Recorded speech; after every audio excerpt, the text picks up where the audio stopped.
How did you get in contact with some of these people who are eyewitnesses to the bus shooting? I went down there with like no idea what to do at first. Initially, a friend of mine at church, they had a lot of people at the church I go to. I go to a Spanish church. They had a lot of connections in Mexico City and stuff.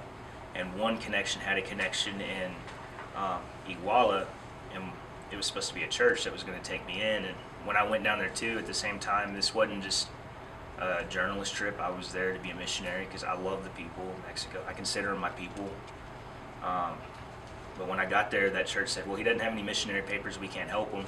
And so I was kind of on my own for a while. And I just decided, and I have to say this, I had to give God the glory. God, the Holy Spirit told me what to do and what to say to people, where to turn. So I'm in the middle of a city, 3,000 miles from my home, in the city where students believing in the same things I believe made a stand and got killed. So, the Holy Spirit just said, turn down this street, turn down that street. I ended up back at the bus station, and all these taxi drivers are like, Wedo, Blanco, taxi, and I'm like, what do I do, God? I'm praying. So when you're out there, you're that far from your home, you're that isolated from people that you know, and you're by yourself. You got nobody else to trust but God.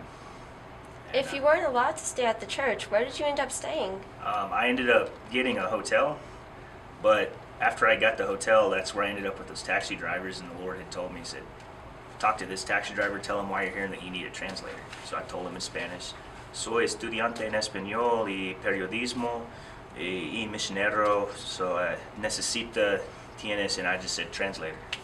Mi español es muy mal, más o menos. And he goes, oh, my nephew, he's a student in English here in Iguala. You need to meet him anyways if you're a student. And so I met him, and this guy spoke perfect English.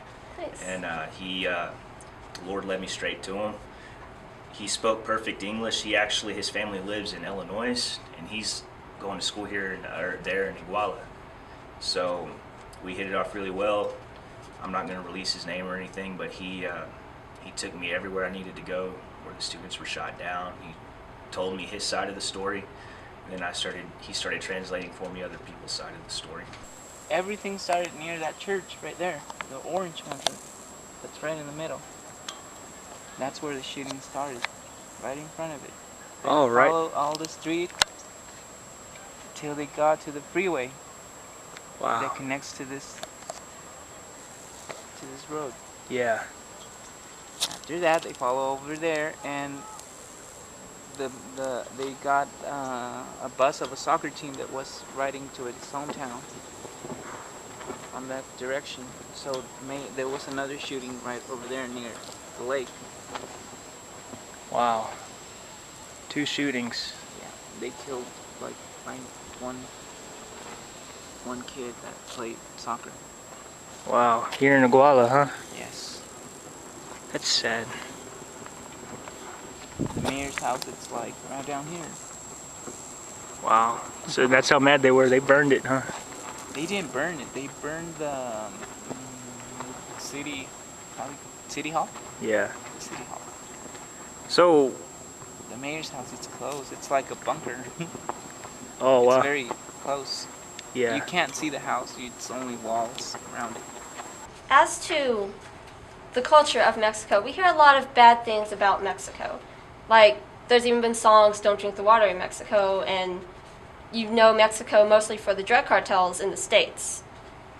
When you were there, how was it different than what you went in thinking? Well, first of all, those people are some of the most caring, loving people you'll ever meet. They're not before I went, I had so many people trying to say, well, they're going to beat you and rob you because you're white and you're rich and you got all this money. And it was nothing like that. In fact, when I went down there, I packed 2 pairs of clothes and some food. And when I went, my job was to serve the people. And honestly, to be a journalist, you got to go out and live the story. You got to understand the people. You got to connect with them. You can't just walk out, ask some questions, and okay, I'm going to write a story, get a quick paycheck, or get a grade.